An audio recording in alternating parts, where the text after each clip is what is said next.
阳光洒落在竹林精舍，微风拂动竹叶，发出沙沙声响，如同大自然在低声诵经。佛陀静坐于法座之上，周围弟子云集，文殊师利菩萨亦在侧，光彩照人，智慧如海。这日，一对年轻夫妻抱着刚满月的婴儿，满怀敬意地前来顶礼。他们跪伏在文殊菩萨前，神情恭敬中带着忧虑。文殊菩萨，大慈大悲，我等有一疑惑，多年无解，恳请您开示。文殊菩萨微笑点头，温和道：请说。年轻丈夫开口：我们夫妻多年求子，终于得此孩儿，但这孩子自出生以来便体弱多病，夜哭不止，常常惊吓尖叫。我们请过医生，祈求过神明，却未见好转。我们不禁怀疑，这孩子是否与我们有什么前世的冤结？他为何投胎到我们家，又为何受此苦报？一旁的妻子眼含泪光，轻声补充：有时我看着他细嫩的面容，竟感到一种说不出的陌生与疏离，有时甚至心生恐惧。我们实在不懂，这孩子与我们的缘分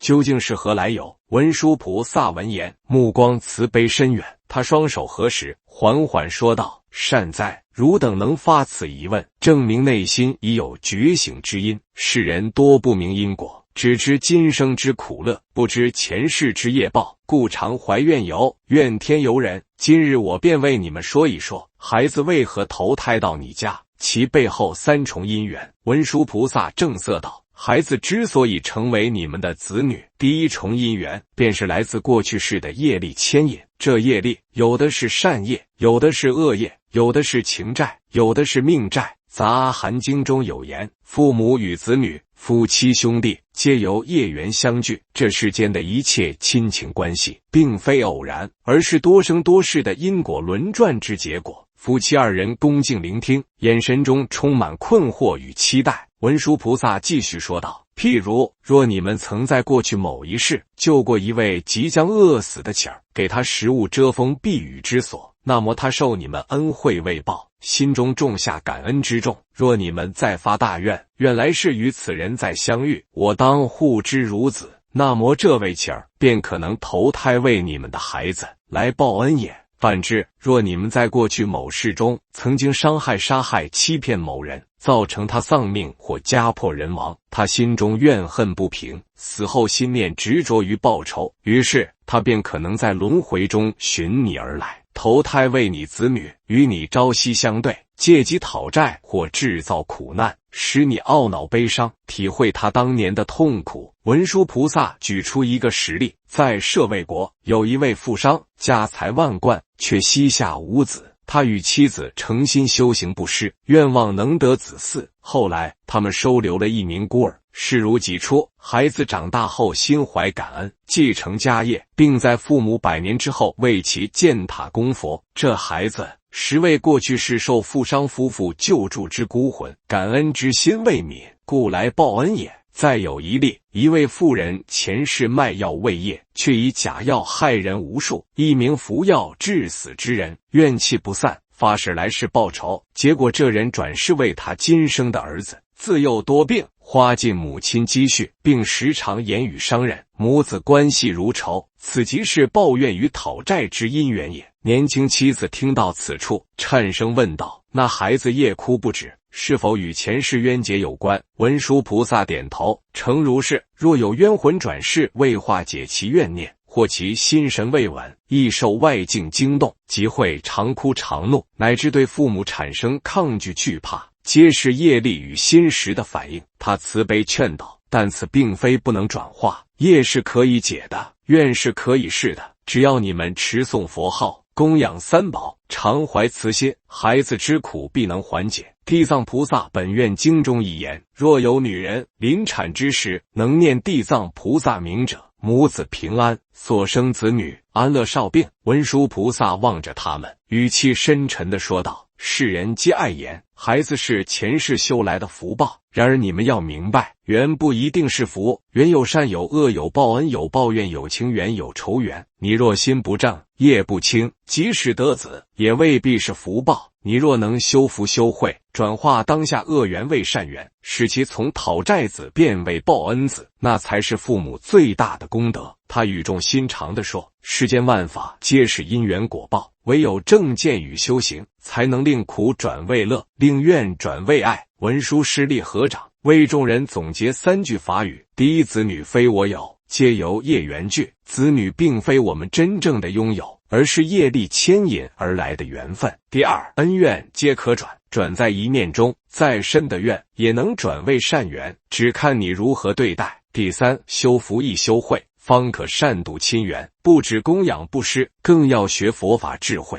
才能真正帮到自己与孩子。年轻夫妻听后双双落泪，丈夫哽咽道：多谢文殊菩萨慈悲开示，我等从今起愿诵经念佛，断恶修善，以慈心对待此子，不再埋怨，不再恐惧，愿转愿为善缘。菩萨微笑点头，光明满室，众人心开意解。竹林精舍中，微风徐徐，众人仍聚集在文殊菩萨座前，静静聆听。经过第一重因缘的开示，年轻的夫妻已经渐渐明白孩子与父母之间的深层连结，但他们心中仍有疑问未解。年轻妻子抬起头，轻声问道：菩萨，我们夫妻今生并未做过什么大善或大恶，生活平凡，性情温和，也未伤人害命，那么为什么孩子的个性会如此古怪难解？他与我们性格南辕北辙，情绪起伏又大，与我们之间总像有道无形的墙，说不出的隔阂，这又是什么因缘呢？文殊菩萨慈眉善目，缓缓道：此乃第二重因缘习气与愿力的吸引，以及业感相应之法则。你们要明白，众生投胎之所以会选择某个家庭，除了业力牵引外，还有更深的习气相应与愿力导引。文殊菩萨解释道：习气简单来说，就是我们长久以来形成的心念倾向，它不是一时的情绪，而是一种深入80田中的心形印记。他接着引用华严经言：心如工画师，能画诸五阴，一切世间中无法而不造。这句话的意思是，我们的心就像一个能画出万象的画师，五蕴色受想行识，也就是身体与心灵的总和，都是心所造。这也说明今生的亲子关系是由过去无数次心念行为习气所感召而来的果报。譬如有人天生喜静不喜闹，有的人自小性情暴烈，这些并非单靠遗传可解释，而是他们过去世的习气延续今生。你们可以把这个世界想成一个巨大的磁场，孩子之所以会来到你们家，是因为你们的某种内在磁场与他相应了。有的人心念清净，慈悲柔和，所感召的多是与他气质相符的孩子，可能个性温和，有理少病痛。但若一个人长期烦恼重重，心中常有贪嗔痴的念头，即便表面为人和善，内心却充满欲望与执着，那么与之感应的也可能是过去同样执着、同样烦恼深重的灵魂，投胎为其子女。这并不是上天的惩罚，而是因果法则的自然运作。文殊菩萨举了一个感人的例子，在古时候，城中有一位书生，平日读书为乐，性格儒雅，为人诚信有礼。虽然贫寒，但从不贪图不义之财，常于市中施粥救人。后来，他与一位同样心地善良的女子成婚，两人立志不生则已，若生，必愿养育一个清净善心之子。几年后，他们得一子，自幼聪慧稳重，不贪玩，不躁动，从不与人争斗。6岁时已能背诵佛经，7岁便立愿将来出家修道。这孩子正是他们夫妻常年心念清净、生活简朴所感召而来的果报。此谓善念感召善子也。文殊菩萨温言：你们的念头与行为，就像是对宇宙发出的讯号，会吸引相对应的灵魂来投胎。这不是虚幻迷信，而是因果与共业的体现。接着，文殊菩萨开示了另一个重要观念，除了习气之外，还有一种更强大的力量影响灵魂的投胎，那就是愿力。愿力是灵魂在中阴身阶段介于死亡与在投胎之间的状态所发的心愿。有些灵魂虽然前世业力未尽，但因深感悔意，于中阴身时立下宏愿，愿来生得一善家，使我能改过自新，修行成道。这样的灵魂便会寻找那些与其愿相应的家庭投生。也有些灵魂因愿深难解，于死时誓言报仇，故专挑与其夙愿相连之人家投生，以便再续前缘。孩子的投胎不只是因果常报，也可能是基于愿力选择而来。举例来说，第一种是修行愿力者，有些孩子从小心性稳定，喜欢佛法，或具有悲悯众生之心，那可能是过去世曾经修行的比丘或居士，因发愿再来人间广度有情。第二种是报仇讨债者，有些孩子自幼心性顽劣，与父母对立，则多是因中阴身发愿报之愿力而来。第三种是互助共修者，父母与孩子在过去世即有共修姻缘，曾立愿来世同行修道，这样的家庭往往较为和谐，一同皈依，互相提醒善行恶止。年轻丈夫低声问道：若我们过去习气不净，或曾吸引了不善愿力之灵魂，那我们是否就无法改变命运？文殊菩萨慈悲笑道：不，万法因缘生，亦因缘灭，若能正知正见，修福修慧，便能转业改命。他接着举出3种转化方式：持诵佛号，安稳心识，念佛能静心，使家庭磁场转向清净祥和。阿弥陀经云：若1日至7日，一心不乱，彼佛即现其前，供养3宝，广结善缘，广修善业，能转动恶业沉重之果，为家中积聚福报。大智度论言：布施者得福报无量，与子共修，调柔习气，陪孩子念佛诵经，让他的心识与佛法接轨，逐渐转化原本不良的习气与愿力。佛说，若能一念回向3宝，恶缘亦可变善缘。文殊菩萨在众人面前总结了3句关于习气与愿力的法语：心似磁场，所感皆自引。心念是磁场，你吸引什么样的人、孩子、事件，都是由你自己内心的力量召来的。愿力如舵，导引投胎之舟，灵魂在投胎前所发之愿，犹如舵手，决定他将航向哪一户人家、哪一种人生。习气可转，愿力可修，福慧双修，亲缘可转。只要愿意修行与忏悔，再深的习气也可改，再沉的业力也能清。众人闻法后，深感惊喜与宽慰。年轻夫妻流着泪点头称是，信心大增。他们终于明白，孩子为何会来到自己家，并非无缘无故，也非纯粹报仇报恩，而是因心相应，愿力所导。只要愿转心念，修行佛法，一切都还来得及。竹林精舍内，晨光穿透翠绿竹影，洒落在地，如同光明洒入心田。文殊菩萨完成第2重因缘开示后，众人面露惊叹之色。原以为亲子不过是血缘与命运的安排，如今才知缘深因重，一念相感，千结不散。这时，人群中一位老妇人颤巍巍地起身，语气哽咽：文殊菩萨，我有一孙儿，自小孤僻，从不说话，却常静坐角落，看着佛像流泪。我曾担心他心智不全，想带他去医治，谁知他竟写出佛经中的句子。我问他从哪学来，他说梦中有一位白衣菩萨教他。请问这孩子